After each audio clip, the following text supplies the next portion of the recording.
Hey, it's Dr. Greg here with the Line Wellness Center, and today I want to go over 3 tips that I've found that have really helped a lot of our patients to wind up making roller coasters or adventure parks or the spinny cups a lot easier on themselves than on their kids. So if you or anyone you know has had that challenge where you get off and you feel dizzy or nauseous and you got to sit down for a while, or you just try to avoid them because you no longer want to feel that, hey, I hear you.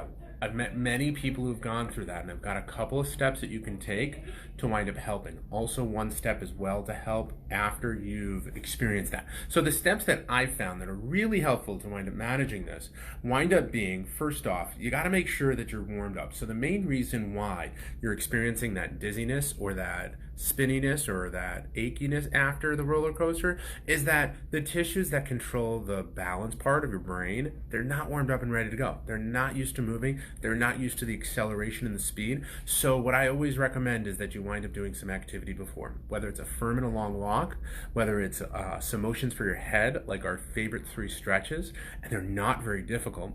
The first one winds up being no, 10 times each way. Yes, 10 times each way. Maybe 10 times each way. When you wind up doing that, it actually winds up engaging and triggering the muscles around your cervical spine and your neck. Now, the cervical spine and neck muscles are 2 of the 4 components that have to do with balance and vestibular health.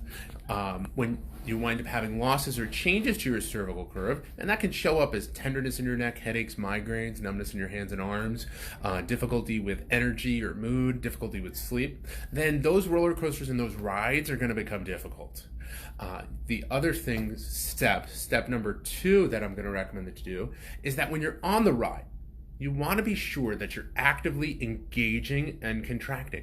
Because when you're loose and limber and you're on a roller coaster or one of those rides and your body spins, then it winds up breaking down more, or those areas of your brain that are responsible for balance get fired off more. So if you contract, you can wind up reducing it. It's real similar to in a motor vehicle crash. When you've been hit by a car and you are prepared for it, you wind up grasping or clenching, you wind up having far less symptoms than if you wound up having just been relaxed and limp. Another tip for you on another subject. The last thing that I like to recommend for folks to do happens well before you get on the ride, and that's to have their neck from the side examined. When you wind up seeing the neck from the side, there should be a curve to it. And that curve is designed to absorb shock and absorb trauma like you experience when you go on a roller coaster. So if you don't have that cervical curve, you're going to be more prone to having problems when you go on roller coaster, adventure rides, even driving in the car or getting on a boat. Having this addressed before you go to the park really can make a difference in what the experience is like. We've had 5 patients this year who we've worked on their cervical curves be able to go on roller coasters more often and longer than their kids than last year. The last step. What do you do if you've been in the roller coaster and you're starting to feel that dizziness and that nausea?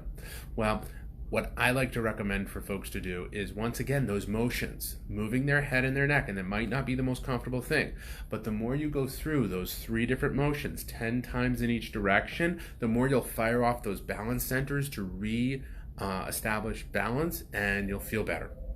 Now, I know many of you have got roller coasters going on. Here in our neighborhood, there's a fair going on called Northbrook Days. It's awesome.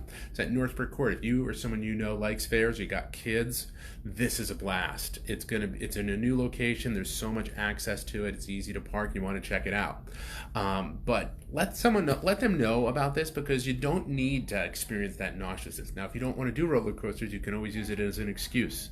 But if you want to stay on those roller coasters and do them with your kids and your family, may need to get together to figure out what's going on before you get there. Now, I'm Dr. Greg Gersten. I just want to thank you for spending a moment or 2 with me. And let's make this year great.